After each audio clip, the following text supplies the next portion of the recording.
Your street could flood in the next 72 hours, 30 millimetres of rain. That is more than an inch of water falling on already saturated ground across southwest England and South Wales. Right now, rain warnings are active for your area, but this is not just another rainy week. We are heading into something far more complex.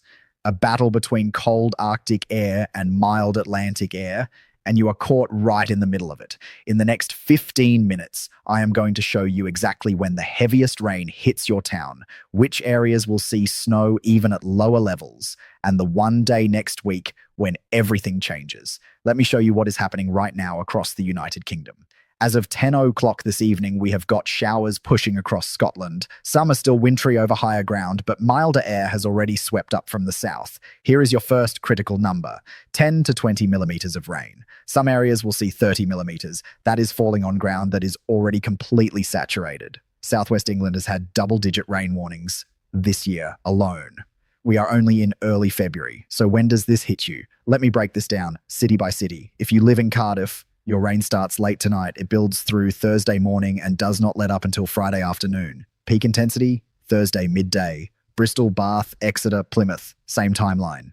Rain warning active from this evening until midday Friday. The ground cannot absorb any more water. Rivers are already high. This is a flooding situation. While the south battles rain, the north is dealing with something completely different. Aberdeen and higher ground of North Angus have their own rain warning. But as we head through Thursday evening, that rain turns to snow over hills and mountains. The Highlands, the Pennines, anywhere above 400 metres. Snow accumulation, Manchester, Leeds, Sheffield. Your weather is messy. That easterly wind keeps pushing cloud and rain in from the North Sea. Temperature, 5 to 6 degrees Celsius. But with that wind, it feels much colder. Edinburgh, Glasgow. Thursday starts wet, but watch what happens through the afternoon. The snow line drops. The Cairngorms, the Grampians, even parts of the southern uplands could see significant snow by Thursday evening. London, you are not escaping this either. Cloud and rain move in through Thursday, 10 degrees Celsius, so no snow for you. But that rain is persistent. It comes and goes in waves. Birmingham, Coventry, Nottingham. Cloud dominates. Rain pushes northward through Thursday. Temperatures around 8 to 9 degrees. Now let me tell you what happens Friday, because this is where it gets interesting. Friday morning, most of the country wakes up to wet weather. Only the northwest of Scotland sees any dry skies. That relentless easterly wind continues, pushing in moisture from the North Sea. But here is the critical detail. That low pressure system moving up from the south, it is slow, painfully slow. Instead of torrential downpours in one quick burst, it rains for hours on end. The precipitation rates are not terribly heavy, but it just does not stop. This is how you get 30 millimetres, not from one intense storm, but from rain that just keeps falling hour after hour. Newcastle, Sunderland, Middlesbrough. Your Friday is cold and damp. That North Sea wind makes it feel raw. 4 to 5 degrees, but the wind chill takes it down further. Saturday and Sunday, that low pressure finally clears slowly. Saturday still looks unsettled with showers, but Sunday improves slightly. You might actually see some broken cloud, especially in western areas. Temperatures creep up to 10 degrees in the south, 7 to 8 further north, but do not get comfortable. Because Sunday night into Monday, more rain heads up from the southwest. Again, now let me tell you about next week. This is where the real battle begins. The models are showing something fascinating. A high-pressure block strengthens to our east. This brings bitterly cold air down from Scandinavia. At the same time, milder Atlantic air tries to push in from the west. What happens when these two air masses collide? Chaos. Cold air digs in. Milder air pushes it back. Cold air surges in again. This is not a clean, straightforward weather pattern. This is a battleground. Here is what this means for you. Starting around Tuesday or Wednesday next week, temperatures drop. Northern areas could see daytime highs of just 2 to 4 degrees Celsius. Overnight, widespread frost. Harsh frost. -3, -4, maybe even -5 in sheltered valleys. Scotland, you are looking at proper winter conditions returning, not just over the mountains. Even lower levels could see snow showers. The Highlands could be absolutely caked in snow over the next week or two. But here is the twist. That cold air does not dominate for long. A couple of days, maybe 3 at most. Then the milder Atlantic air wins temporarily. Temperatures bounce back up, rain replaces snow, then the cold air comes back in. This oscillation creates something dangerous. Rain falling on snow, snow on top of rain, freeze-thaw cycles that turn roads into ice rinks overnight. Northern England, the Lake District, the Peak District, you are in the crossfire. One day it is raining, the next day that rain turns to sleet, then snow, then it melts, then it freezes again. The Midlands might even see some surprise snow. snow. Not accumulating snow necessarily, but those sleety showers that make driving treacherous. Wales, your higher ground stays cold enough for snow even when valleys see rain. Snowdonia could see significant accumulation. 20, 30, even 50 centimetres over the next 10 days. Southern England, you mostly stay on the milder side of this battle, but even you could see some back-edge snow as those air masses clash. Here is the timing breakdown for next week. Pay close attention. Monday and Tuesday, we are still on the milder side.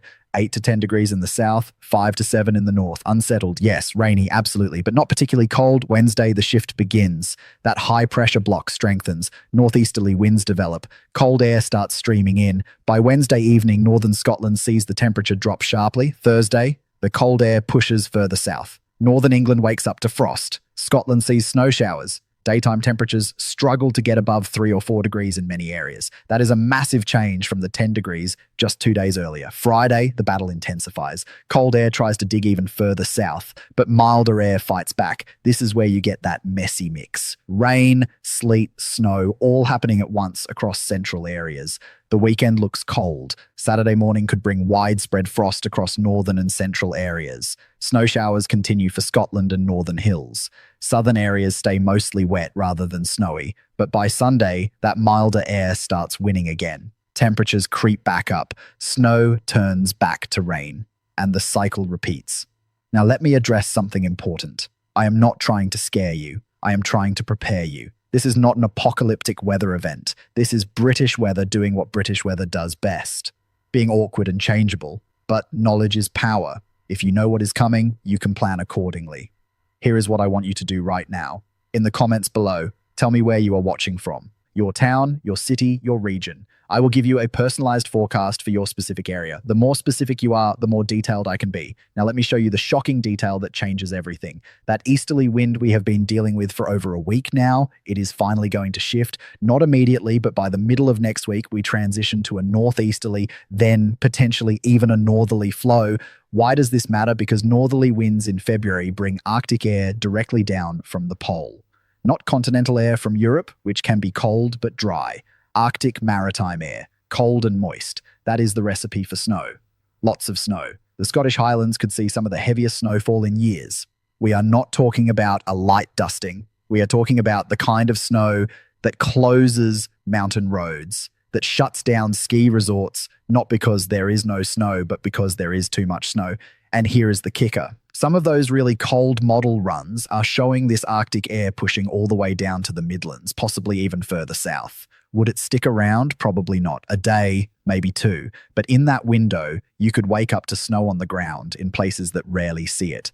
I am looking at towns like Oxford, Cambridge, even the outskirts of London in some scenarios. Again, not guaranteed. Not every model shows this, but enough models show it that we need to take it seriously. The weather warnings will continue. I suspect we will see multiple warnings issued over the next 2 weeks. Rain warnings for the southwest, that is almost certain. But we might also see snow and ice warnings for northern areas and higher ground elsewhere. Temperatures are going to swing wildly. One day you are wearing a winter coat. 2 days later, you might get away with just a jumper. Then the next day, winter coat again. This is exhausting weather, physically and mentally, but we are going to get through it together. Let me give you the extended outlook now. Beyond next week, what does the rest of February look like? The long-range charts are messy. That is the honest truth. There is no clear signal for a return to settled calm weather. The Atlantic remains active. Low-pressure systems keep forming. That high-pressure block to the east keeps trying to assert itself. What we are likely looking at is more of the same. Unsettled, changeable, periods of milder, wet weather alternating with shorter, colder snaps. The battle between those air masses continues. Could we see a proper cold spell, one that lasts a week or more? It is possible. The ingredients are there. That Scandinavian cold air is brutally cold right now, -20, -30 in some places. If the atmospheric setup allows that to push west and south, and if it stalls over us instead of just passing through, then yes, we could see a significant cold event. But right now, that is not the most likely scenario. The most likely scenario is what I have described. Chopping and changing, battle conditions, mixed precipitation, rapidly changing temperatures. For those of you in northern areas, especially Scotland and Northern Ireland, you are going to see more wintry weather than the south. That is inevitable. Your average temperature over the next 2 weeks will be lower. You will see more snow, more ice, more frost. For those in southern areas, you are going to see more rain. Persistent, relentless rain. Your flooding risk remains elevated, your average temperature will be higher, but do not let that fool you into thinking it will be pleasant. 10 degrees and pouring rain is miserable. Central areas, you get the worst of both worlds. Sometimes rain, sometimes snow, sometimes both. Temperature swings, unpredictability. Now here is something to watch for in the coming days. The jet stream, that river of fast-moving air high in the atmosphere that steers our weather systems. Right now, it is positioned to our south, but next week the jet stream might shift northward. If it does, that changes everything. A more northerly jet position typically means colder conditions for the UK. It allows that Arctic air to spill southward more easily. The models are hinting at this shift. We will know more in the next 48 to 72 hours as new data comes in. This is why I am going to be updating you constantly. This is not a set it and forget it forecast. This is an evolving situation that requires daily monitoring. Make sure you are subscribed and have notifications turned on. I will be posting updates every single day. When those weather warnings get issued, you will know immediately. Right now, here is what you need to remember. Tonight through Friday, heavy rain for southern and western areas, especially southwest England and South Wales. Risk of flooding. Be prepared. Northern areas and higher ground. Watch for snow, especially Thursday night and Friday. Accumulations possible over hills and mountains. Saturday and Sunday, a brief improvement. Still some showers, but not as relentless as Thursday and Friday. Next week, the battle begins. Colder air tries to push in. Temperatures drop, especially midweek. Northern areas see winter conditions return. Milder air fights back by the weekend. Then potentially another cold push the following week. This is a marathon, not a sprint. We are in for a wild ride over the next 2 weeks. But here is the good news. You are prepared now. You know what is coming. You know when it is coming. You know how it affects your specific area if you drop that comment and tell me where you live. Knowledge takes the fear out of weather. When you understand what is happening and why, it is no longer scary. It is just weather. And we handle weather. That is what we do. So let me leave you with this. The next video drops tomorrow morning. I'm going to dive deep into those model runs I mentioned, the ones showing the really cold scenarios. I am going to show you exactly which areas are most likely to see snow next week. I am going to break down the timing hour by hour. You do not want to miss that, because if you are in one of those at-risk areas, you need to know now so you can prepare. Comment below with your location. Tell me what you are most concerned about. Rain, snow, flooding, temperature swings. Tell me, and I will address it in tomorrow's video. Stay safe out there. Keep your raincoat handy. Keep your hat and gloves ready too, because you might need both over the next week. And remember, we are in this together. I will keep you updated every step of the way.